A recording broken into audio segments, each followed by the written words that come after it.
네, 안녕하세요. 갱스탁입니다. 자, 8월 5주차 주간 시황 분석 및 주요 이슈 한번 살펴보는 방송 진행해 보도록 하겠습니다. 자, 먼저 이번 주 주요 이슈 뭐 늘 요새 자주 있는 일인데 북한이 다시 한번 미사일 발사, 중거리 미사일 발사했죠. 그래서 일본 상공을 지나가기도 했는데, 자, 북한이 뭐 도발하는 것이 어제 오늘 일은 아니지만, 자, 그래도 좀 우려스럽습니다. 자, 계속되는 도발에 이번에 이제 국내 증시도 화요일 날인가요? 좀 영향을 받았던 것으로 생각이 되는데, 그래도 일단 다시 되돌림 좀 나오는 모습 나왔고, 자, 미국 트럼프 대통령 일단 좀 잠잠하죠. 요거 이따가 말씀드리겠지만, 자, 미국 상황도 지금 만만치 않습니다. 자, 그리고 이번 주 31일 날, 자, 금융통화위원회 있었습니다. 한국은행 역시 예상대로 기준금리 동결됐고요. 자, 그리고 미국의 금리 인상, 자, 연준의 금리 인상 가능성이 좀 낮아지는 것 같습니다.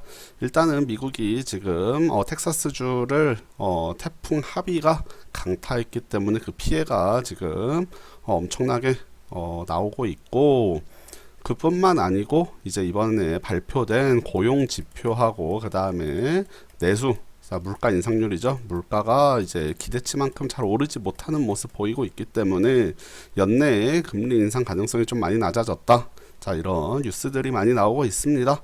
자, 그리고 정부가 이제 이동통신 3사에 요구했던 선택요금 할인제 20%에서 25%로 확대하는 거 결국 받아들이기로 했고요.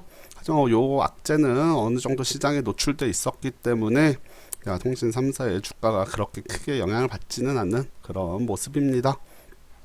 자, 사실 이 부분이 좀 이번 주에 앞으로도 그리고 영향을 많이 미칠 수 있는 그런 이슈인데, 기아차 이제 노조가 소송을 걸었던 통상임금 인정해달라고 한 거 1차 판결이 나왔는데, 자, 기아차 패소했습니다. 기아차가 패소하면서 일단 법원에서 어느 정도 통상임금 인정해주고 이제 돈 주라고 이렇게 판결이 나오면서, 자, 일단 기아차 1심 판결 나왔지만 이제 이후에 기아차뿐만 아니고 다른 기업들로 요 소송이 계속 번져질 수 있기 때문에 요거 상당히 이제 기업들 입장에서는 중요하고, 자, 일단은 임금이 높아지면서 이제 순이익이 낮아질 수 있겠죠.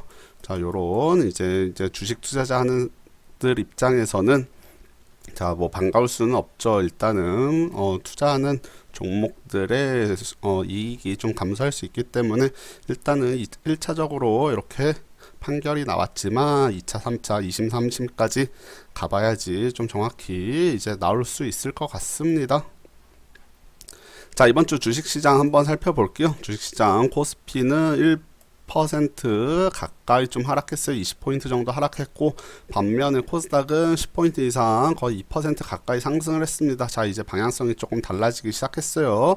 코스닥이 좀 이제 강세장을 보이고 있고, 코스피는 뭐 약세장, 자, 이제 조정을 받는 국면에 들어가 있습니다. 자, 그 중심에는 역시 외국인이 있습니다. 외국인들이 최근에 코스피를 계속 팔고 코스닥에서 연일 매수를 펼치고 있기 때문에 이런 게 코스닥의 상승 요인이 되고 있고요. 자, 특히 코스닥에 많이 있는 제약바이오 업종들 이런 쪽, 그리고 전기차 부품주들 이런 데들이 이제 강세를 보이고 있습니다. 아무래도 코스닥에 큰 비중을 차지하고 있는 쪽이 제약바이오, 뭐 신약이나 이쪽이 헬스케어 이쪽이 많기 때문에, 자, 그런 쪽 위주로 좀 강세장 많이 나타나고 있고, 자, 앞서 말씀드리긴 미국에 이제 태풍 하비가 텍사스주를 강타했는데, 텍사스가 이제 석유도 많이 나오고 정유나 화학 쪽 업체들이 많이 있는데 그쪽이 지금 대부분 많이 파괴가 된 것 같습니다. 그래서 영향이 좀 많이 있을 것 같고, 정제 마진 같은 경우도 지금 큰 폭으로 급등하고 이런 모습 지금 보이고 있는데, 자, 국내 정유화학주들 뭐 LG화학 등등등 여러 업체들이 있는데 이쪽에 좀 수혜를 받을 수 있을 것으로 예상이 되기 때문에, 자, 이쪽에 관심 많이 가져야겠습니다. 태풍이 워낙 강력해서 자, 피해 복구하는 데 시간이 좀 많이 걸릴 것 같아요. 그렇기 때문에 국내에 업체들 반사이익 받으면서 이쪽 주가가 좀 세게 나올 수 있다. 최근의 흐름도 상당히 좋은데, 자, 앞으로도 더 좀 상승할 수 있다는 이런 생각이 듭니다. 자, 현재 보시는 화면 코스피 주봉 차트입니다. 자, 3주 전이었네요. 4주 전, 3주 전 이때 자, 21선 주봉상 21선 한번 터치했고 이제 이번 주에도 한번 지지를 받았습니다. 자, 당분간 이렇게 이제 조정을 좀 거칠 것으로 보이고 자, 21선이 이탈될 수도 있겠죠. 주봉상 21선 이탈될 수도 있어 보이고 당분간은 좀 이렇게 박스권에 갇혀서 2300에서 2400 선 왔다 갔다 하면서 좀 조정을 거치지 않을까 이런 생각이 듭니다. 자, 일봉상 보면 이제 최근에 상당히 음봉이 많이 나오고 쉽지 않은 모습들 보이고 있습니다. 일봉상은 21선을 지금 이제 밑에서 저항을 받는 모습 보이고 있는데 이렇게 21선 조금씩 계속 내려온다면 이렇게 조금 살짝 하락하면서 횡보할 수 있는 움직임 제가 코스피는 자 이제 조정 나오면서 자 장기간 횡보할 수 있다 이렇게 뭐 지난 방송을 통해서도 말씀드렸었고요.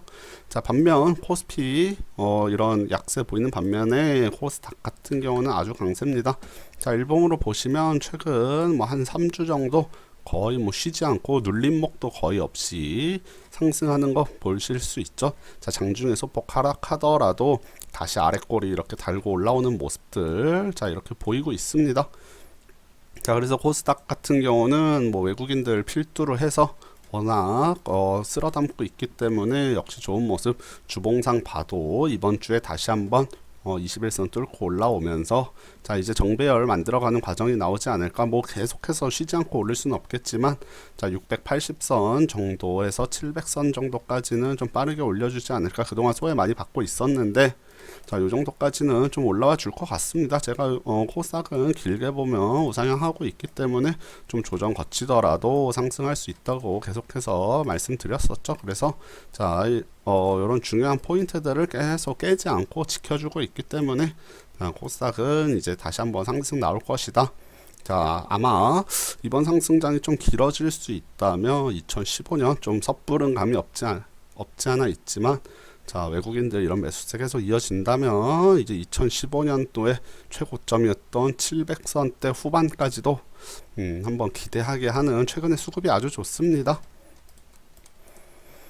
자 하지만 코스닥에 항상 발목 잡는 것은 이제 실적이죠. 실적이 예상처럼 그렇게 잘 안 나오는 기업들이 많기 때문에 자 이 실적이 어느 정도 뒷받침 되어 줘야지 계속해서 상승할 수 있을 것으로 예상이 되고 또 국내 금리 인상이나 미국 금리 인상 그리고 국내 부동산 정책에 따른 이제 내수 심리 악화 요런 또 뭐 악재들이 어느 정도 나올 수 있기 때문에 뭐 장밋빛 전망만은 하는 것은 아니고 그동안 좀 소외 받았던 만큼 이번에 좀 크게 갔으면 좋겠다 이런 이제 기대를 갖고 있는 것이고요.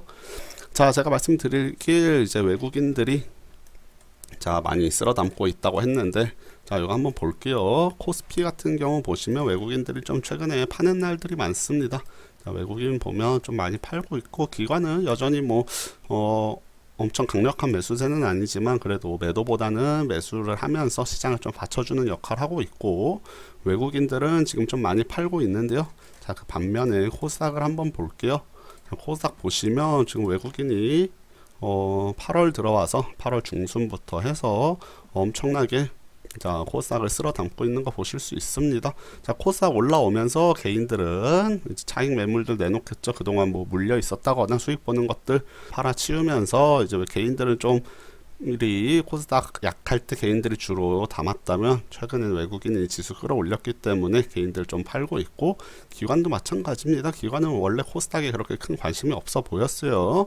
자 지금 외국인들이 아주 잘 사고 있는데 여기에 이제 기관의 매수세까지 붙는다면 자 활활 타오르면서 한번 700선 돌파해서 더 가는 것도 한번 기대해 보도록 하겠습니다. 자 국내 시장을 최근에 좀 발목 잡는 이슈가 역시 북한의 도발이 아닐 수 없습니다. 하지만 코스피 자 코스피 차트 한번 다시 띄워놓고 보면 코스피 그동안 뭐 엄청나게 올라왔습니다. 주봉입니다. 자 그래서 정고점 여기 2100선대 돌파하고 나서도 안 쉬고 계속 갔기 때문에 사실은 저는 뭐 여기 2100대 2200 무너져서 2100선까지 오더라도 뭐 이게 급락보다는 사실 뭐 건전한 조정이라고도 볼 수 있는데 지금보다 한 10% 빠져야 되기 때문에 좀 잔인하긴 하지만 자 어느 정도 조정을 좀 감수해야 된다. 요거 제가 올릴 때부터 계속 말씀드렸어요. 사실은 조정이 좀 일찍 나왔어야 더 맞는 것 같은데 그동안 안 쉬고 오른 만큼 사실 어느 정도 되돌림 현상 나올 수 있다는 게 제 개인적인 생각이고요.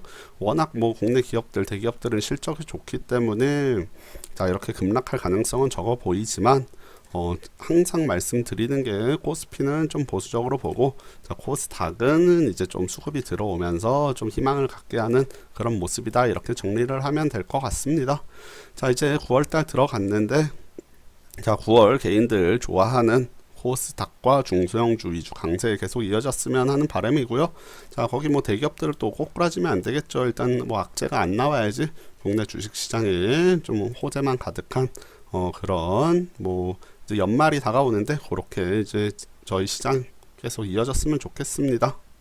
자 그러면 이제 8월 5주차 이제 9월 들어왔는데 8월 5주차 자 주간 시황 분석 및 주요 이슈 한번 살펴보는 방송 여기까지 하고 또 다음 주에 찾아뵙도록 할게요. 네 감사합니다.